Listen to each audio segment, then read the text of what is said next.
You are listening to the Heartland Author Podcast. I am Aaron Apollo Camp. After several postponements due to technical issues, I was finally able to interview Vincent J. Tomeo for this podcast. Vincent is a poet and the author of two poetry collections, My Cemetary Friends and The Usefulness of Hippopotamus. I'm here with Vincent Tomeo, who is a poet who has written two poetry books and has written hundreds of poems. Vincent, welcome to the Heartland Author Podcast. Well, thank you very much. I'm happy to be here. Feel free to introduce yourself to our listeners.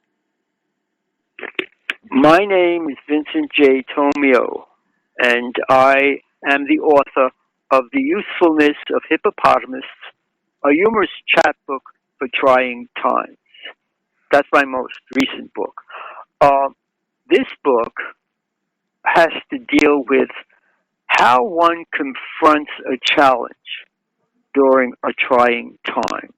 And it uses humor as a very good form of medicine to help one get through. And it helped me get through my cancer treatment. The treatment is worse than the disease. So if I could help other people who are struggling through hard times, whatever that might be, to share some humor and to help them get through a difficult situation, because humor is a good form of medicine, in my opinion. I also wrote another book called My Cemetary Friends, which is about my journey just walking through a cemetery during the pandemic, when we were sheltered in and people were wearing masks and we were insulated and isolated, and I decided, no, I wanted to go out. I wanted to walk without a mask, and so I walked in the cemetery, which is Mount St. Mary Cemetery in Queens, and it was a garden, and it was a sanctuary, and there I could take off my mask, and because the dead aren't going to kill me, and find solace and peace and enjoy nature, and that's what I did, and that helped me get through that crisis. So both of my books deal with different subjects, but they're both very positive because they, especially The Usefulness of Hippopotamus, that's humorous. My Cemetery Friends is a little more serious, but because it's a serious subject in a serious place. But it's a garden, and I enjoy walking through cemeteries, and cemeteries can be very pleasant places, and you could also find humor there, too.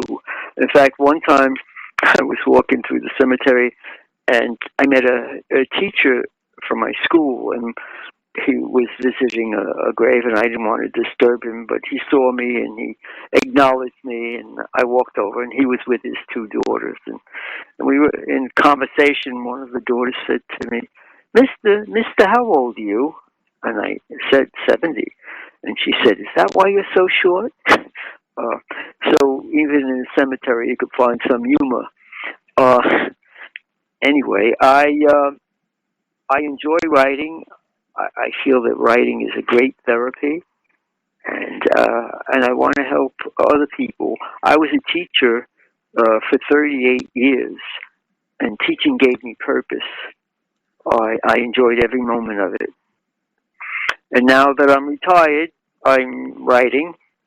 I have over 1,145 pieces of literature published, short stories and essays and poems.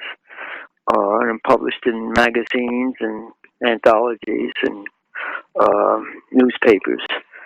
So one day I want to put all that together, probably in an anthology, and share some of the stories, and even some of the stories that I've experienced were kind of fun.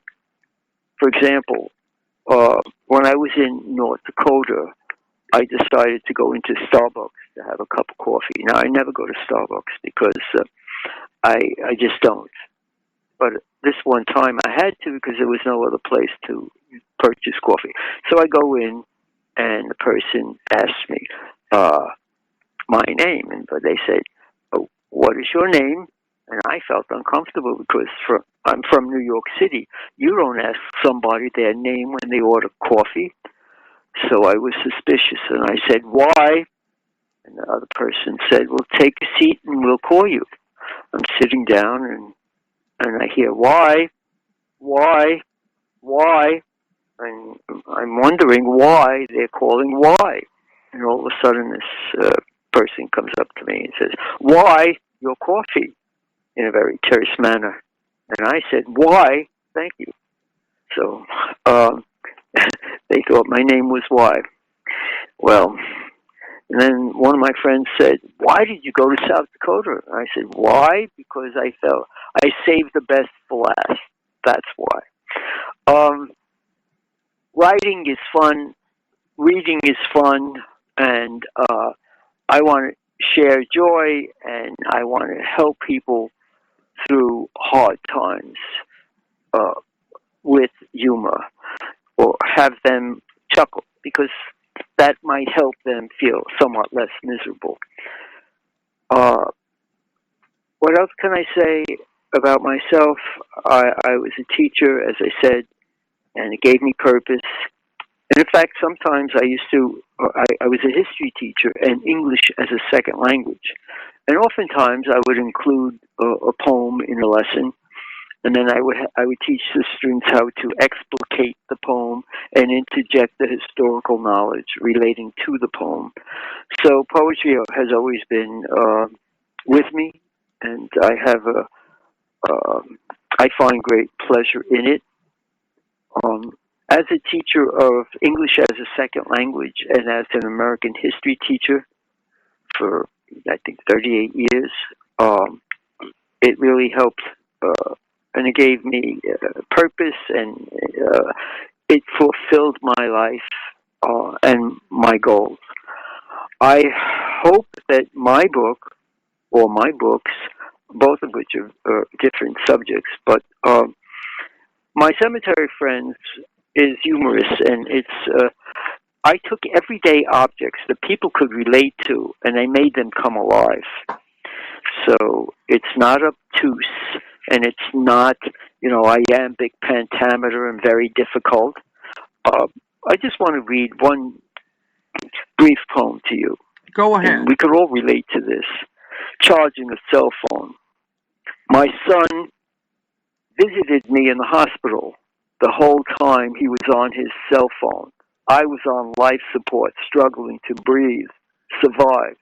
His phone was losing its charge. So he pulled the plug to charge his cell phone. Tomorrow there will be a virtual funeral. Now, the cell phone is a blessing and it's a curse. We can't live with it, we can't live without it. It's only, 10, 15 years that the cell phone is with us, and yet we can't be without it. So that's why I wrote that poem. I thought it was very timely. And I wrote a poem that I think many people could relate to. And this is things my mother would say or ask as I got older. You should always make sure your underwear is clean. You never know if you must go to the hospital. Did you meet someone yet? Are you dating? Are you eating enough? Why don't you talk to me? Nothing to say? Why don't you get along with your brothers? When the fuller brush man comes, do not answer the door. We have no money. When I am gone, you will be sorry.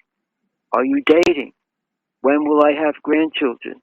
When I die, make sure I am buried with my slippers on. My feet are always cold. Did you eat? Do not tell your uncle you did not eat. Do not tell your uncle we have no money. Is everything okay? Will I see you married? Ma, please. So, anyway, I thought that was, most people could relate to that. Okay. We have will I begin? about 15 minutes. I'm sorry? We have about 15 minutes or so left in this interview. We have 15 more minutes? Roughly, yes. Okay. So I will skip ahead a question or so. You mentioned in your intro both of your poetry collections, so I'll skip ahead to this question. How many awards have you received for your work as a poet? 106. That's amazing. And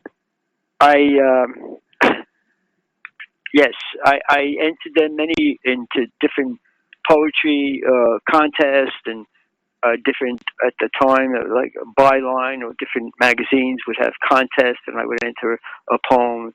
And so, yes, I have 106 awards. And I've read poetry all over the world. Turkey, South Africa, Korea, almost Iceland. In fact, most of my poems, or a lot of my writing, is motivated by my ability to travel and my ability to take everyday objects and make them come alive, and things that people could relate to. I try not to be obtuse, or and try to relate to people. Now, I have it's the holidays coming up. Happy Halloween! So I have a Halloween poem, and I could read that if you'd like. Go ahead and read it. Have a boo bobbing bash at the pumpkin patch, carving plump party pumpkins. Oh, jack-o'-lantern, light up the night for trick-or-treating. Hear little feet parading, pitter-patter, crushing leaves. Here comes the little ones, Boo Crew in masquerade, wigging out dolls, brides, Spider-Man, Superman. Disguise the limit on Sugar High, too cute to spook, sweet as apple pie. Have a Halloween fun time. Guess who? Okay, that was a wonderful poem. Thank you.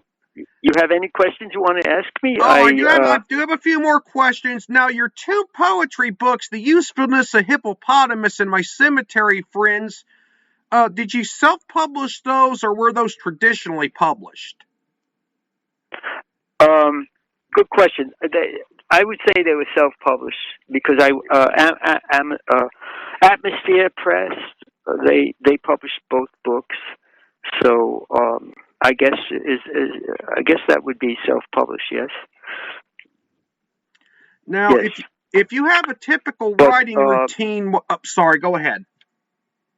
No. But I just received a call, and they want to from an editor who wants to republish my book for 24 from a New York publisher. So we'll see where that goes. I'm sorry, you were saying. Yeah, if you have a typical writing routine, what is that like for you? I'm sorry, can you speak a little louder? If you have a typical writing routine, what is that like for you? Oh, okay. I do this. I start with a blank piece of paper, sit down. I try to set a time aside when I just do writing. I don't answer the phone, or I don't listen to the news or anything like that. So that I could just focus in on what I want to do. Sometimes it comes automatically. You know, it's the gestalt. I don't know. Sometimes I could stare at a blank piece of paper and not motivated. When I was writing The Usefulness of Hippopotamus, when I started, I was sitting down and I had completed cancer treatment, and I was in a funk and I didn't want to be there. And so I started to think of things that would make me laugh, and I thought of Walt Disney, Fantasia, and the dancing hippos, and that made me laugh. So I wrote a poem about a hippopotamus, and that evolved into a book. And writing the book helped me. I forgot about the cancer treatment, and I was able to chuckle. So in that regard, it really helped me through a most difficult and trying time. And if my poems can help someone else go through a trying time, I'm privileged and pleased. In my book, on page 4, on the usefulness of hippopotamus, a paper clip, or a framed paper clip, which I had framed by Terry and Steve, Art World Custom Framing in Metropolitan Avenue in Forest Hills. And that paper clip is symbolic because it represents all the time, or many times, I've been rejected. And one time, I sent out poems, and all I received back was a paper clip. And I was so angry that I had the paper clip bronze, and I had it framed in a beveled edges and matted, and it's up on my wall.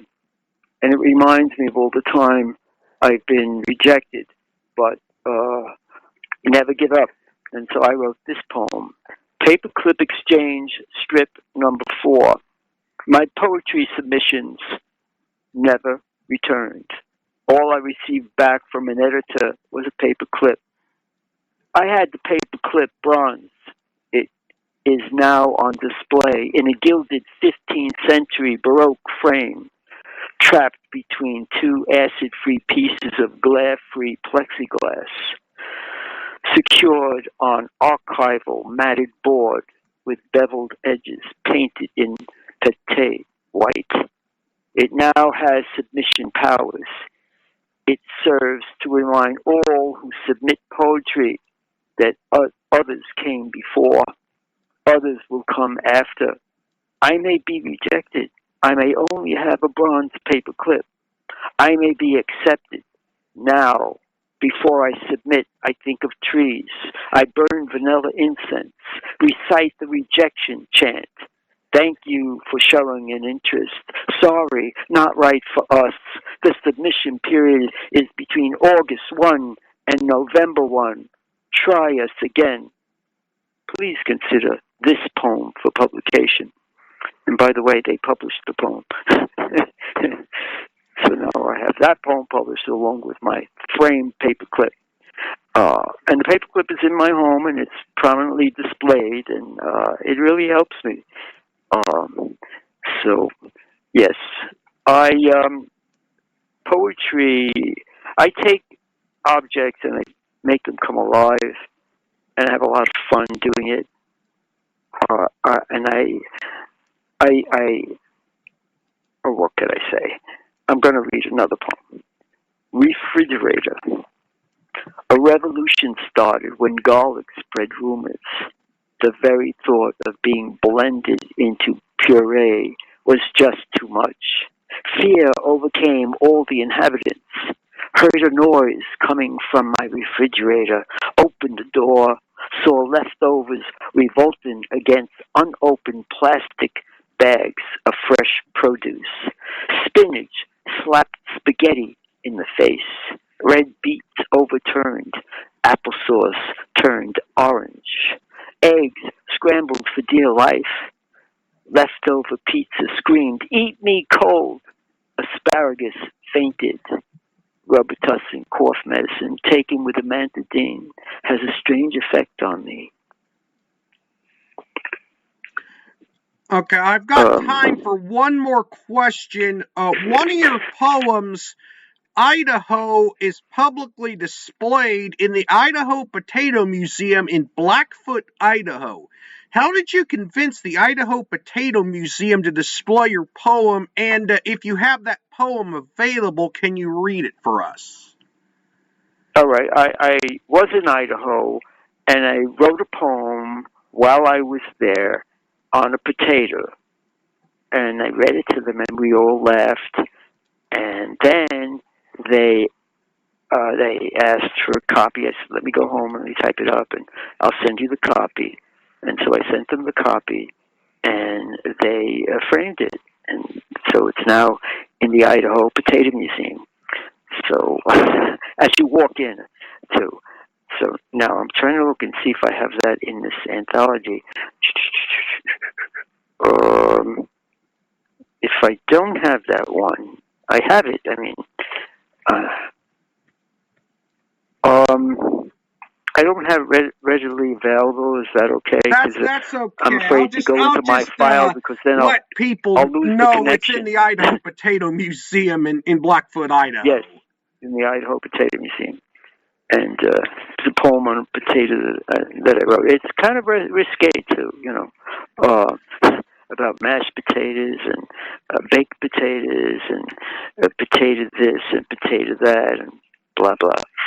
But it was fun. I had a lot of fun writing it. I wish I could spout it. I don't remember it, and I can't get to my file because in doing so I'll lose the connection with you. So we won't do that. You said you have one more poem or no? No. That was the final question. I thank you for appearing on the Heartland Author Podcast.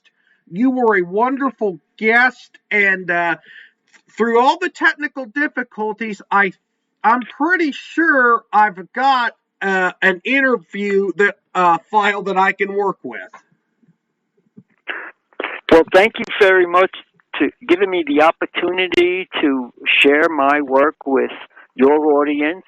I wish them all good health and peace and flowers and love and light. And thank you, Vincent J. Tomeo. It was wonderful to be able to interview Vincent. This is Aaron Apollo Camp reminding y'all to write your imagination. Bye for now.